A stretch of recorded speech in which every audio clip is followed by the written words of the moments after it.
It's really an honor to be here. Thank you so much, Mike, for that beautiful introduction. I appreciate it. Um, and as I was participating this morning, and in the beautiful reading that Alice just did, one of the phrases that stood out that I was prompted to write down was, "You carry the same magnificence in your heart." Um, and follow your nature and her nature.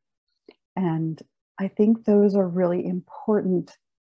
Those are important phrases to keep in mind today, because as I sat with Gaia and asked her what she wanted to share today with you all, she talked about wanting to invite you all to experience and carry with you the ideas of steadiness and hope. And so in order to really step into an embodied sense of steadiness and hope, as illustrated or embodied by our beloved planet, one of the things to begin to accept about yourself is you carry the same magnificence in your heart. So I think the first thing that Gaia would like us to do this morning is to just take a moment, and perhaps if it feels right to you, place your own hand on your heart if that's something available to you, and just allow yourself for the next few moments to become aware of your own breath in your body, just the way that it moves. Just allowing yourself to inhale and exhale in whatever rhythm is right for your own body.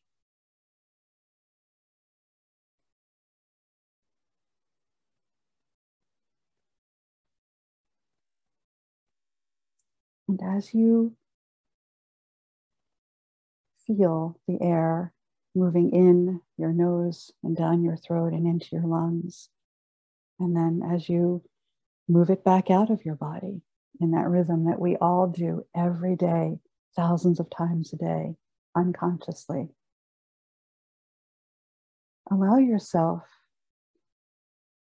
to become aware of the fact that this air that you breathe in, that literally inspires you, that gives you what you need to live, understand that what that breath is the exhalations, the out-breath of trees and plants and water creatures, plankton, that this living, breathing earth literally creates what we need to live.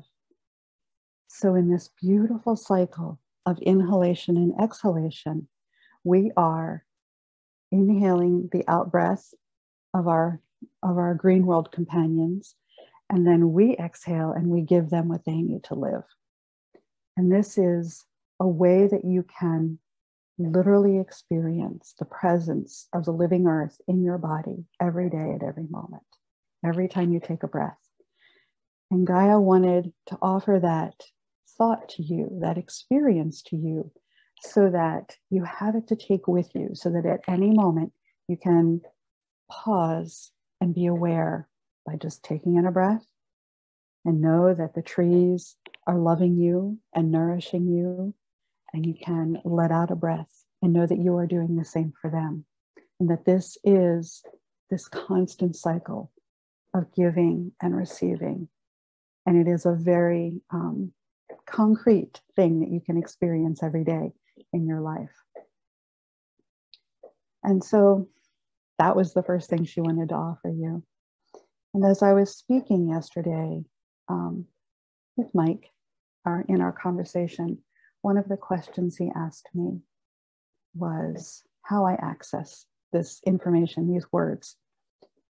And he asked if it was a trance, if it was a meditation or some form of altered state. And that the second thing that Gaia thought was really important for you all to understand today, and she said she, of course, will be speaking in her own voice shortly, but she wanted me to sort of encapsulate these experiences first, was she said that a connection with her is a natural state of deep listening. It is not a trance. It's not, doesn't require meditation. You are born with your body attuned to the rhythms and the tides of this earth. And you can access them at any moment by pausing and listening deeply. There is a constant, continual, ever-present conversation happening between you and the more than human world and this glorious planet that we live on. And it just simply exists. It's the background hum of your body and, and your consciousness. So you can pause, breathe, and listen, and she will be there, ever present, and full of support, nourishment, and truth. One of the things she would like to emphasize, and here I'm just going to let her, not let, but here she'd like to present this in her own words, if that's all right with everyone.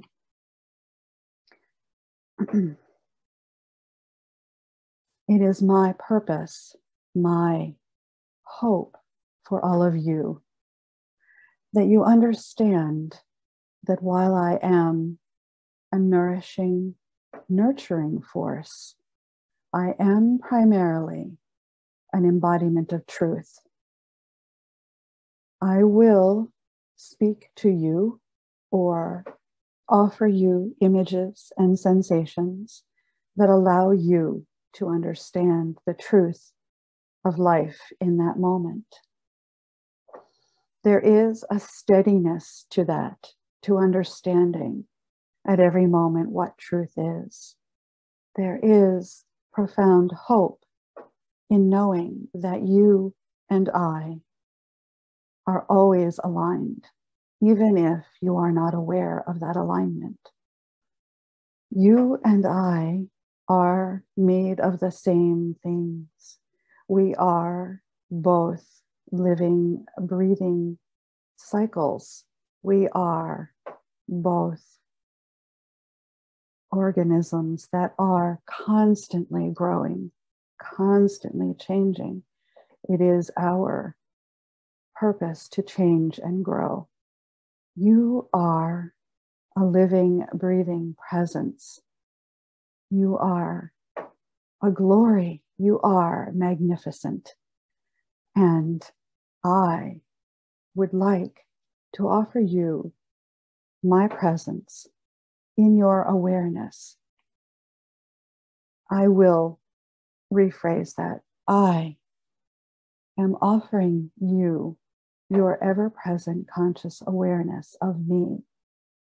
I am hoping that you will pause and listen, and we may be in conversation.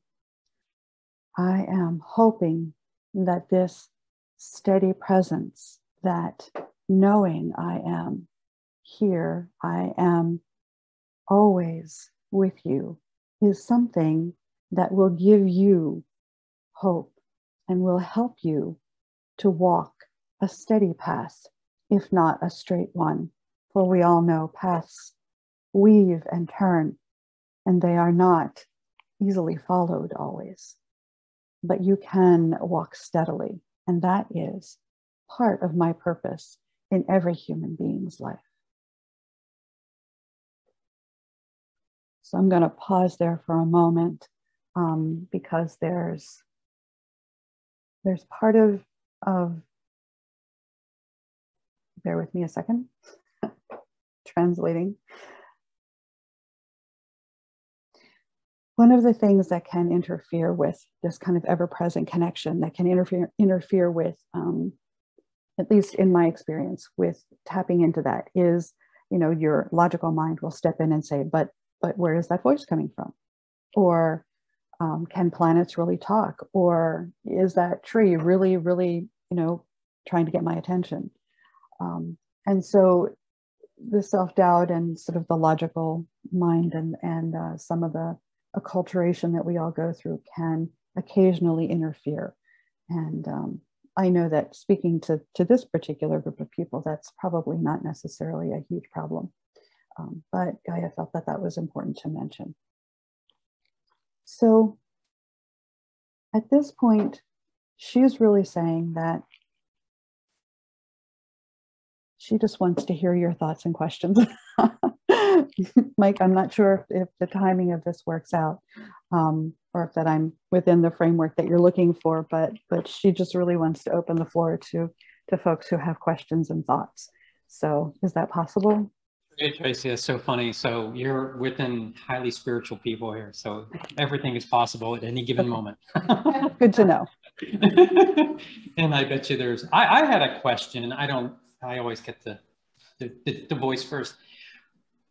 Human beings, I was wondering Gaia's understanding. Human beings are made of earth, really, right? I mean, ashes to ashes, dust to dust, this type of thing. We are minerals and liquids and water and chemicals of the earth. But what is Gaia's, and I understood Gaia you're mentioning was more listening and talking to our spiritual self. And what's Gaia's take on us being physically part of her from a physical point of view?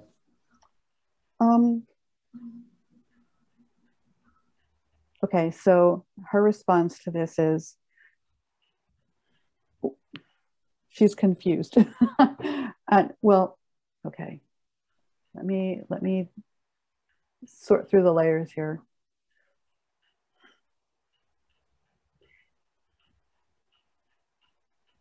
You are created from the same things that I am. I am created from the elements that create my sister planets, the stars, all of the bodies within the great space. You are created from the same things. There is no apparent difference other than our physical appearance. You move in the world. You move in the world. I spin in my space. There is a difference in how we move, but it is not a serious difference. It is only what appears to be a difference. Our samenesses, that we are from the same things, to me is a delight. And it is also one of the ways in which we are connected. It is how I can be ever present in you and how you are ever present in me. The fact that the atoms that make up our bodies are the same allows us to vibrate at frequencies that are the same. And yet I am a planet, you are a human, our physicalities are so different in size, and that should make a difference, but it does not, because we are essentially, in our very essences, we are the same on a physical level as well as an energetic level. I hope that has been clear. Yes, thank you.